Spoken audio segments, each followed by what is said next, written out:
They were already taking bids when the old man in the brown coat raised his hand and said, "You can't sell that road." For a second, nobody moved. Then someone near the back laughed. Not a loud laugh.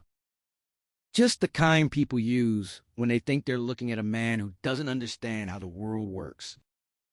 The auctioneer looked up from his clipboard.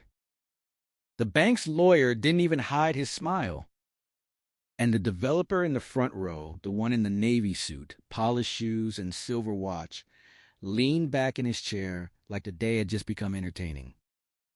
Because standing in the doorway was Arthur Bell, 68 years old, thin, quiet, wearing the same dark trousers he'd worn to his wife's funeral 6 months earlier. In one hand, he held a cardboard map tube tied with fraying string. In the other, a folded county receipt. He looked like a man who had shown up too late to beg. That's what they thought. They were wrong. The room was the old county annex in Marlow. Peeling paint. Metal chairs. A humming wall fan that did more noise than work. Coffee in styrofoam cups. Wet footprints by the entrance from a morning drizzle that never quite became rain. On the bulletin board, behind the auctioneer, was a printed notice with black block letters. For foreclosure sale, Bell Mill and Parcel, 38.6 acres. Arthur's land. Or at least that's what the bank had been calling it. The auctioneer cleared his throat. "Sir, if you have a concern, you'll need to take it up with counsel after the sale." Arthur didn't move. He didn't raise his voice either. That made it stranger. He just said, very calmly, "If you sell it like that, you're selling a parcel with no legal access, no secured water line, and a title defect tied to a railroad easement abandoned in 1974. Now the room changed. Not much. Just enough. A few heads turned. The banker on the left stopped whispering. The auctioneer looked at the bank's lawyer. And the developer in the navy suit sat up a little straighter. Arthur slowly untied the string around the tube. The sound of it sliding loose was small, but in that room it felt loud. He pulled out a rolled linen map, yellowed at the edges, creased from age, stamped in faded blue ink. At the bottom, just above a torn corner, was a date. June 18th, 1912. The lawyer chuckled first. Actually chuckled. "Mr. Bell," he said, "that belongs in a frame, not a foreclosure proceeding." A couple of people smiled. Arthur looked at him for a long second. Then he laid the map on the front table and placed his palm flat on one corner before it could curl back. That was the moment the room went quiet. Because Arthur Bell was not a dramatic man. He wasn't one of those people who stormed into places. He never had been. He was the kind of man who apologized to chairs after bumping into them. The kind who folded grocery receipts into perfect squares. The kind who, when nervous, rubbed his thumb over the side seam of his index finger until the skin turned red. He had spent 32 years repairing grain conveyors, welding cracked hinges, replacing busted bearings, and keeping other people's machinery alive for one more season. He believed in bolts tightened by hand, in coffee before sunrise, in not making noise unless you had something worth saying.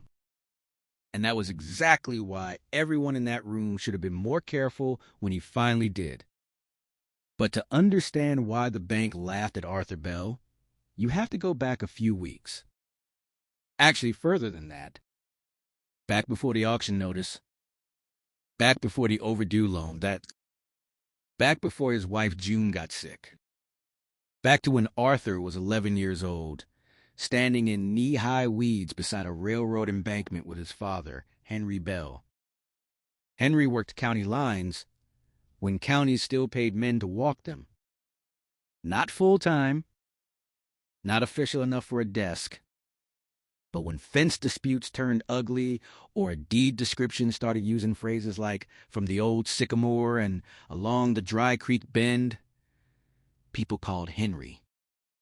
He carried a field notebook in his shirt pocket and spoke in short sentences. Arthur adored him. Not because Henry was warm. He wasn't. But because he treated lines on paper like they mattered. Like they could change a man's life. One hot afternoon in 1969, Henry tapped a survey stake with his boot and said something Arthur remembered for the next 50 years. People think land is dirt, he said. It isn't. Land is language. Arthur had frowned, not understanding.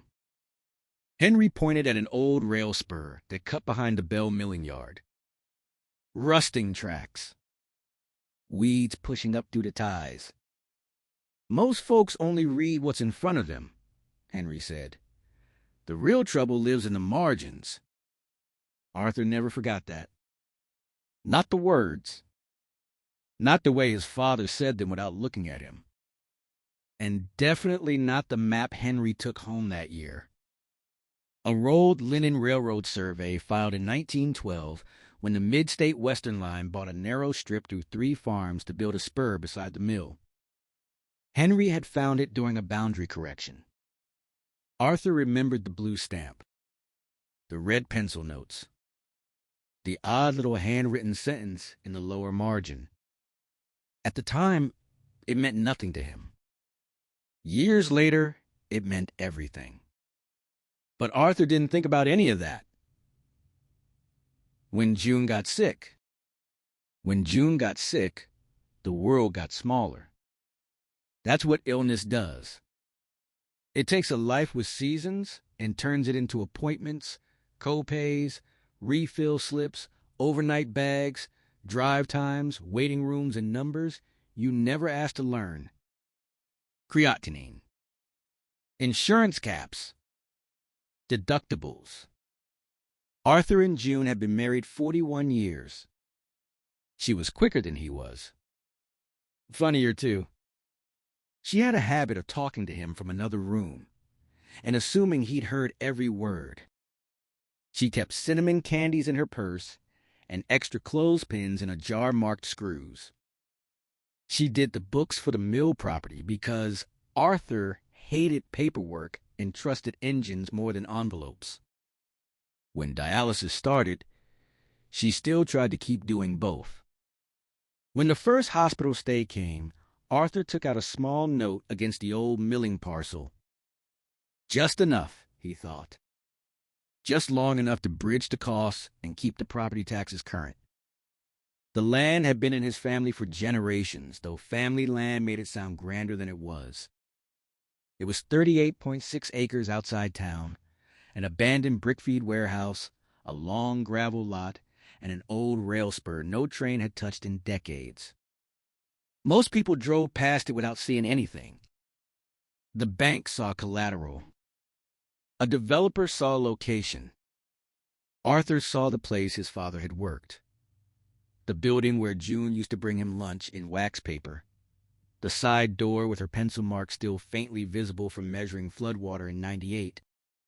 He missed 3 payments after June died. Then 2 more.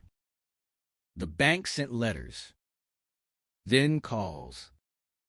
Then a man in a pressed shirt who looked barely older than Arthur's oldest wrench. His name was Daniel Reese, Vice President of Distressed Assets, which Arthur thought sounded like a man who'd found a polite way to say he profited from other people's worst months. Daniel visited the property once. He stepped over oil stains like they might stain his thoughts. He told Arthur the bank was prepared to move efficiently. Arthur asked for time. Daniel asked for numbers. Arthur said the bypass announcement had changed land values, and he only needed a chance to list it properly. Daniel gave him a smile so clean it felt rehearsed. "Mr. Bell," he said, The bank is not in the business of waiting on sentimental timing.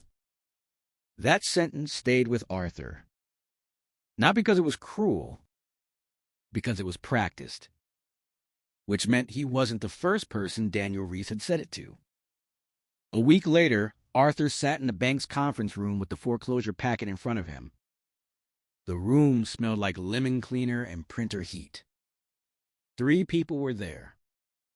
Daniel Reese, a bank attorney named Sandra Klein, and a younger loan officer Arthur had never met, who kept checking his phone face down on the table like pretending not to look made it better. Arthur brought a folder.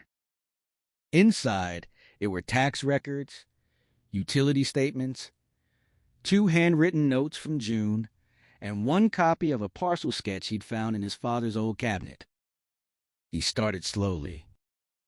That was Arthur's way. He explained that the legal description in the mortgage looked narrower than the family's actual use. He said the access lane along the south edge might not be included. He mentioned the rail spur. Sandra Klein listened for maybe 15 seconds before folding her hands. "We ran title," she said. Arthur nodded.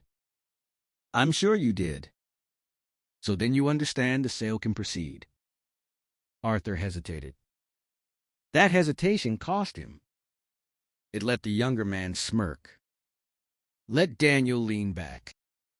Let Sandra think the matter was done. Arthur cleared his throat. "There was an old railroad taken in 1912, he said, and a reversion clause. My father flagged it years ago. If the spur was abandoned..." The younger officer laughed. Actually laughed. Not out of meanness, maybe. Out of confidence.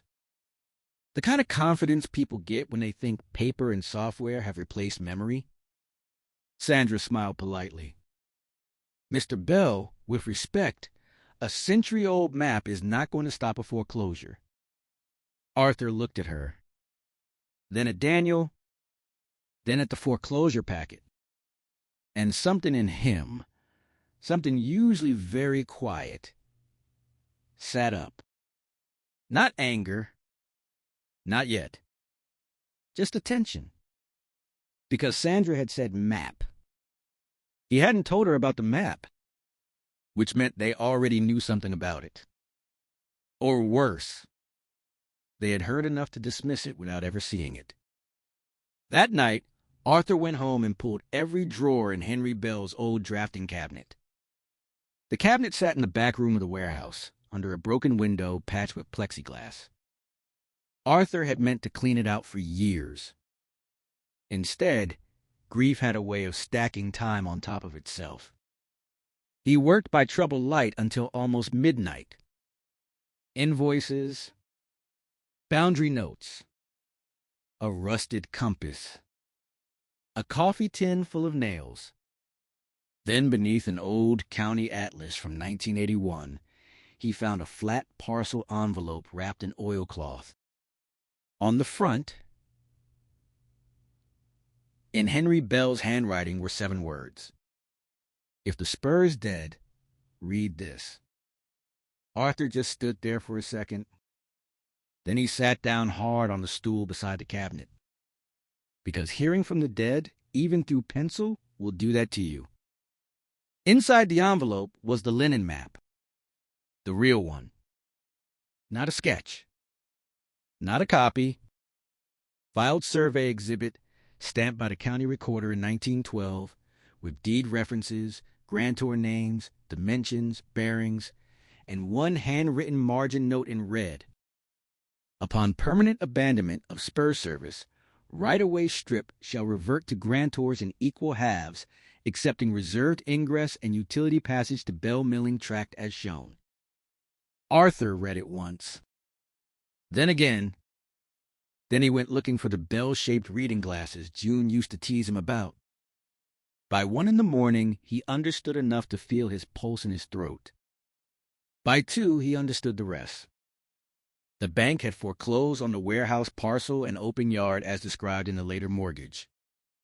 But the strip everybody used to enter from County Road 8, the paved access lane laid over the old rail bed, was never actually part of the mortgage parcel after the railroad abandoned the spur in 1974. It had reverted, quietly, legally, back to the successor owners of the original farms. And on the Bell side, that successor owner was Arthur. Not the bank. Arthur. Worse for them, better for him. The utility easement feeding water into the warehouse crossed that same strip, which meant the bank wasn't selling a functional commercial site. They were selling a building and land that bidders believed had road access and secured service. Without Arthur's strip, the parcel was effectively crippled. Landlocked for commercial use. Maybe litigable. Definitely uninsurable until cleared. And no serious buyer pays serious money for a title fight. Arthur slept maybe 90 minutes that night. At sunrise, he went to the county recorder. Then the assessor. Then the clerk. By noon, he had certified copies of the 1912 exhibit, the abandonment filing, the reference deed language, and a fresh affidavit prepared by a retired title examiner named Lou Merritt, who still worked part-time out of a tiny office above the pharmacy and charged Arthur exactly $40, because, in Lou's words, this is the sort of thing a man should stay alive long enough to see. By Thursday, word had started moving. Small-town word, the quiet kind. A title company clerk asked a question she hadn't asked 2 days earlier. A bidder called for a supplemental packet. And late Friday afternoon, a black SUV rolled into Arthur's yard. Out stepped the developer in the Navy suit.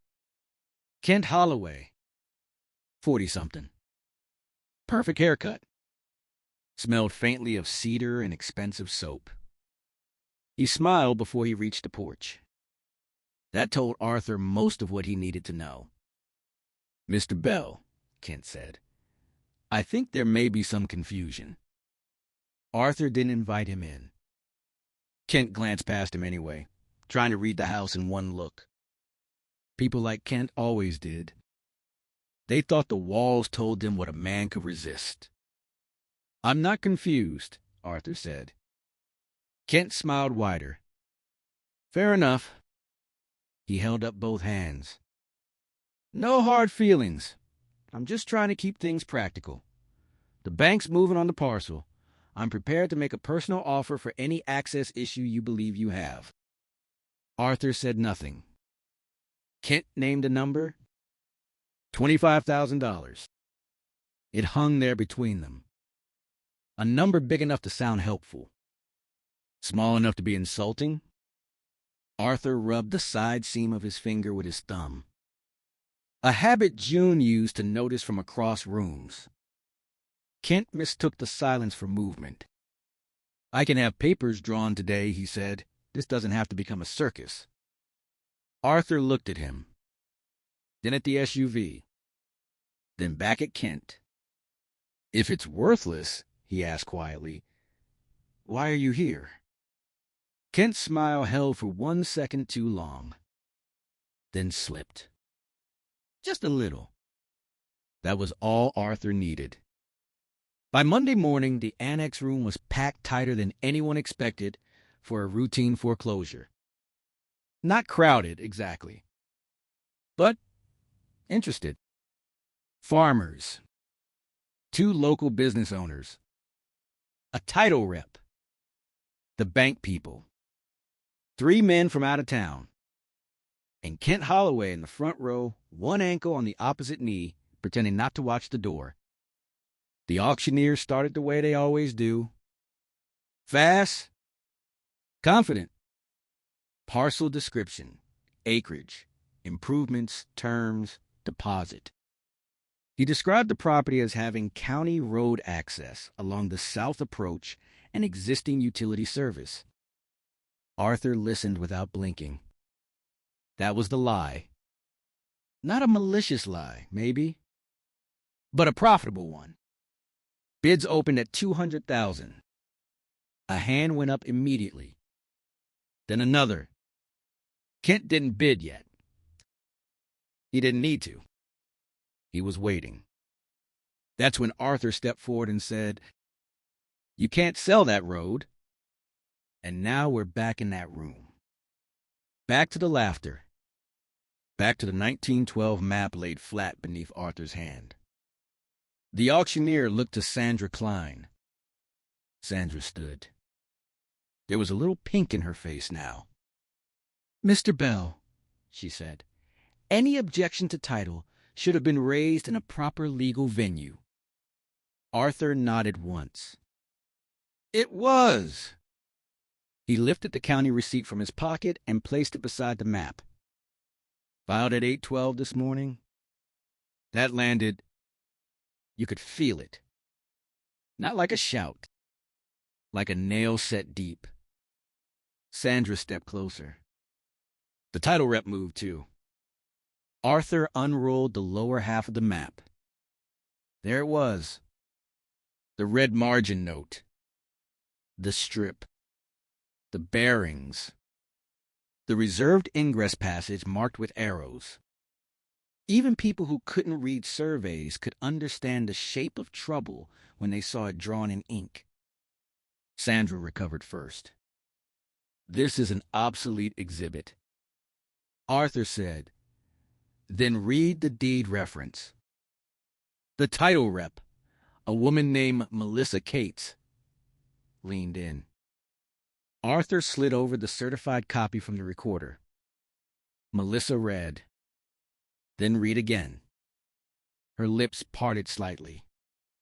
Kent Holloway stood up. That was new. The room noticed. Sandra looked at Melissa. Well, Melissa did something that changed everything. She did not answer Sandra. She answered the room. "I can't ensure transfer on the advertised description until this is resolved." Silence. Real silence. No chairs shifting. No cough. Even the fan seemed suddenly far away. The auctioneer looked at Sandra. Sandra looked at Kent. Kent looked furious now, though he was trying not to. Arthur kept his hand on the map. Flat. Steady. The auctioneer cleared his throat. "So, counsel?" Sandra's voice tightened. "This is a temporary objection." Arthur spoke before she could keep going. "Then tell the bidders they're bidding on a property without guaranteed legal access from County Road 8 and without confirmed utility rights across the reverted strip." Nobody laughed this time.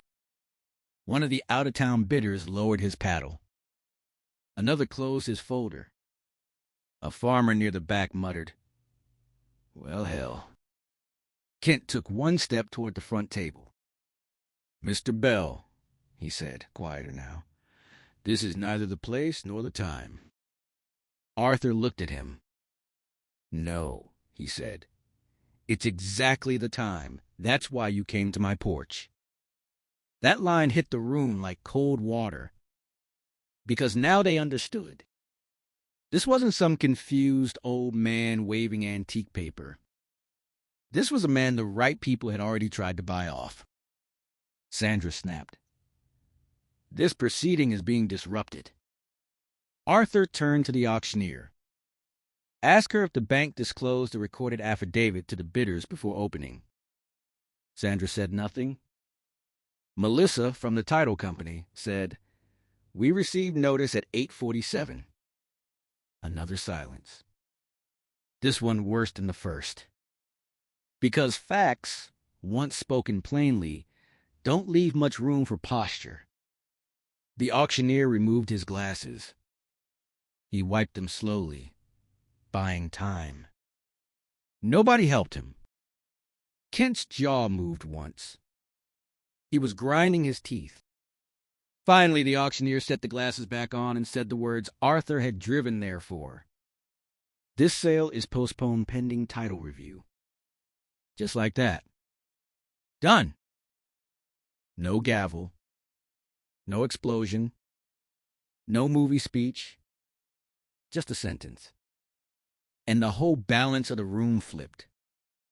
10 minutes earlier, Arthur Bell was a desperate debtor with a map tube.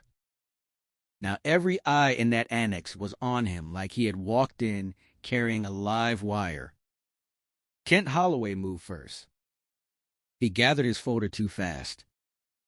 Sandra said something sharp under her breath. Daniel Reese, who had stayed quiet almost the whole time, approached Arthur with the careful expression people use when they realize they've been speaking to the wrong version of a man. "Mr. Bell," he began, "perhaps we can revisit." Arthur rolled the map up before Daniel finished. Not rushed. Not slow. He tied the string around it with fingers that did not shake. Then he picked up the county receipt and said, "You could have done that 3 weeks ago." And he walked out. Outside, the drizzle had stopped. The parking lot still held shallow silver puddles. Arthur stood by his truck for a moment and let the air hit his face. Only then did his knees feel weak. Only then did June arrive. In his mind, the way she sometimes did now, not as a picture, but as a voice. Dry. Amused. "About time, Arthur." He almost laughed. Almost. What happened next was not instant. And that's important. Because real victories rarely come with music. They come with paperwork. 3 weeks of it. 3 very ugly weeks. The bank's outside counsel tried to argue the reversion had merged into later use. It hadn't. Kent's company tried to secure alternate access from the neighboring parcel. The neighbor wanted triple. The county highway office confirmed the paved approach had indeed been laid over the abandoned rail bed. The utility district confirmed the water service crossed Arthur's reverted strip under a reservation that had never been assigned to the bank's parcel separately. By the end of the month, the position was clear. Arthur Bell owned the piece everybody had treated like background. 17.2 feet wide at one end. 21 at the other. Running the full south approach and cutting across the one thing commercial buyers cared most about. Control. Without Arthur, the parcel was a headache. With Arthur, it was valuable. Very valuable. Daniel Reese called first. His voice sounded smaller on the phone than it had in the conference room. The bank proposed a settlement. Fees waived. Foreclosure paused. Private sale cooperation. Arthur listened. Then said he'd call back. He didn't. Kent Holloway called next. Then sent a representative. Then came himself. The second porch conversation was different from the first. No cedar cologne confidence. No easy smile. He brought a real number this time. Arthur still said no. Not because it wasn't enough. Because for the first time in months, he could. That changes a man. Not into something cruel. Into something upright. Lou Merritt, the retired title examiner, helped Arthur structure the deal the right way. Not emotional. Not reckless. A joint sale. Clean title cure. Access easement purchased at market value. Debt retired from proceeds. Separate payment for the reverted strip and utility rights. Reservation of the Bell farmhouse and 12 acres north of the creek. Arthur read every page before signing. Twice. A habit now. When it closed, the total package sold for just under $1.4 million. Arthur's debt, late fees, and legal costs would have taken almost $98,000 if the bank had pushed the foreclosure through untouched. Instead, after payoff, taxes, and closing costs, Arthur kept enough to repair the farmhouse, breathe for the first time in a year, and set aside money June would have called "don't be stupid money." He also kept the 12 acres. That part mattered most. People in town talked, of course. They said Arthur got lucky. They said Kent Holloway overplayed his hand. They said the bank got sloppy. All of that was partly true. But luck wasn't what stopped that auction. Attention did. Memory did. A dead surveyor's note in a margin did. And a quiet man finally deciding that being polite did not mean being easy to erase. A month later, Arthur drove out to the old milling yard one last time before transfer. The warehouse stood the way it always had. Brick darkened by weather. Broken side window. Rust on the loading door tracks. He unlocked the back room and opened Henry Bell's drafting cabinet again. Not because he needed anything. Because he wanted to stand there once more and look at the drawer where the map had been. Dust moved in the late light. The room smelled like dry paper and old oil. Arthur rested a hand on the cabinet and thought about how close he had come to losing everything because someone in a clean office assumed old things didn't matter. Old maps. Old men. Old promises. They laughed at all three. That was their mistake. Before leaving, Arthur took one small brass nameplate off the inside of the warehouse office door. Bell Milling. Nothing fancy. 2 screws. He kept it anyway. At home, he mounted it above the workbench in the barn. Not as a trophy, as a reminder of June, of Henry. Of the morning, a room full of people learned that a man can be underestimated right up until the second he knows exactly where to place one piece of paper. And if you think the best part of this story is the money, it isn't. The best part is what Arthur said when somebody at the diner asked him later how it felt to beat the bank. Arthur stirred his coffee, looked out the window, and said, "I didn't beat them." The man frowned. Arthur shrugged. "I just made them read." That's the whole thing, isn't it? So many people count on you not reading, not checking, not pausing, not asking one more question when the room wants you embarrassed and quiet. They count on your grief, your fatigue, your lack of money, your plain clothes, your soft voice. They count on all of it. And sometimes they're right. But sometimes the person they dismiss is the only one in the building who actually knows what the paper says. Arthur Bell never gave a speech, never raised a fist, never tried to humiliate anybody. He just stood in a damp county annex with a 1912 map, waited for the exact moment the lie mattered most, and then said one sentence no one in that room was prepared to hear. "You can't sell that road." And that was enough. Because power doesn't always arrive loud. Sometimes it comes rolled in old linen. Sometimes it smells like dust. Sometimes it trembles a little in an old man's hands.